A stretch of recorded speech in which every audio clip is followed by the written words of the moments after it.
पोलिसांकडे तर तुम्ही असे बोलले होते की आमच्या गाडीमध्ये डिझेल नाही आहे वगैरे, का बरं सर असं?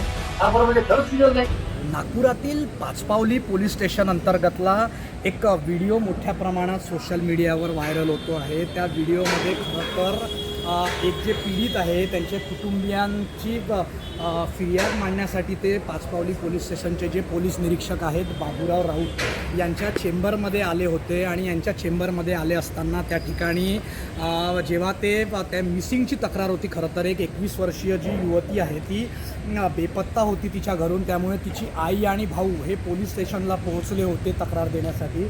त्यावेळी जे पाचपावली पोलीस स्टेशनचे पोलीस निरीक्षक आहेत बापूराव राऊत यांनी त्या ठिकाणी असं म्हटलेलं आहे की डिझेल नाही आहे, आमच्या गाड्या उभ्या आहेत. आणि हा व्हिडिओ मोठ्या प्रमाणात सोशल मीडियावर व्हायरल होतो आहे. खरं तर यामध्ये 12 मे रोजी एक मिसिंगची तक्रार या ठिकाणी दाखल आहे पाचपावली पोलीस स्टेशन अंतर्गत. त्यामध्ये पीडित जे कुटुंबीय आहे त्यांची ज्या महिला आहेत त्यांची 21 वर्षीय युवती ही बेपत्ता झालेली होती. आणि त्यानंतरच ते आपली कैफियत मांडण्यासाठी पाचपावली पोलीस स्टेशनमध्ये आलेले होते.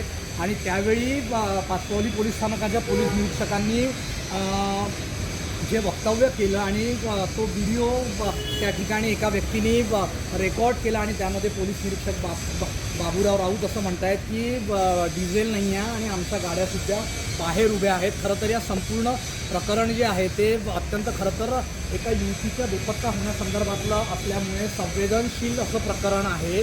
परंतु या संपूर्ण प्रकरणात ज्यावेळी मुंबई तकनी पाचपावली पोलीस स्थानकाचे जे पोलीस निरीक्षक आहेत बापूराव राऊत त्यांनी असं म्हटलं आहे मुंबई तकला फोनवरून त्यांनी माहिती दिलेली आहे. कॅमेरासमोर कुठली प्रतिक्रिया देण्यास त्यांनी नकार दिलेला आहे. त्यावेळी त्यांनी असं म्हटलं आहे की आम्ही मिसिंग जी घटना आहे त्या घटनेचा आम्ही तपास करत होतो. त्यावेळी काही लोक माझ्या कॅबिनमध्ये आले, ते सगळे माझ्या ओळखीचे असे लोक आहे. आणि ओळखीचे असल्यामुळे मी मजाकमध्ये असं बोललो की डिझेल कमी आहे, सांभाळून वापरावं लागतं त्यामुळे. आणि त्याच दरम्यान त्यातील एकाने व्हिडिओ काढला आणि त्यावेळी म्हणले की आम्ही काही पैसे देऊ. आणि त्या ठिकाणी व्हिडिओमध्ये आपण स्पष्ट बघू शकतो आहे की एक व्यक्ती आपल्या खिशातले पैसे जे आहेत ते काढून त्या ठिकाणी जे बाबूराव राऊत आहेत निरीक्षक त्यांच्या टेबलवर ठेवतो आहे. तो त्या ठिकाणी व्हिडिओमध्ये दिसता आहे. आणि त्यावेळी जे पोलीस निरीक्षक आहेत या ठिकाणचे वरिष्ठ पोलीस निरीक्षक आहेत त्यांनी असं म्हटलं आहे की माझं काही इंटेन्शन नव्हतं. जे व्यक्ती आले होते ते माझ्या परिचयाचेच होते. त्यानंतर त्यांनी माफीसुद्धा मागितलेली आहे. आणि प्रेम प्रकरणासंदर्भातला हा एक विषय जो होता तो सगळा घडलेला आहे.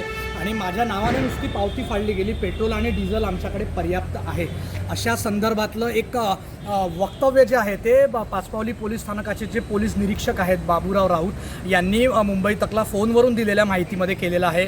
परंतु एक गोष्ट मात्र नक्की आहे की इतक्या संवेदनशील प्रकरणामध्ये ज्यामध्ये एक 21 वर्षीय जी युवती आहे ती बेपत्ता होते आणि तिचे जे कुटुंबीय त्या ठिकाणी येतात की बुवा त्यांच्या मुलीला शोधा आणि तशी कैफियत मांडतात ते की त्यांच्या मुलीला शोधण्यासाठी काय करण्यात येत आहे पोलिसांकडून. त्यावेळी पोलीस निरीक्षकांचं अशा प्रकारचं वक्तव्य जे आहे की डिझेल नाही आहे. शेवटी अर्थात त्यांचं असं म्हणणं आहे की ते मजाकमध्ये किंवा अनावधानाने म्हटलं गेलेलं आहे. परंतु एका वरिष्ठ पोलीस निरीक्षकाच्या तोंडून अशा प्रकारे असं वक्तव्य निघणं जे एका पीडित कुटुंबियांमध्ये नक्कीच असं बोलणं हे योग्य तर नाही आहे. परंतु आता या संपूर्ण प्रकरणात काय कारवाई होते हे सुद्धा बघणं तितकंच महत्त्वाचं ठरणार आहे. योगेश पांडे, नागपूर, मुंबई तक.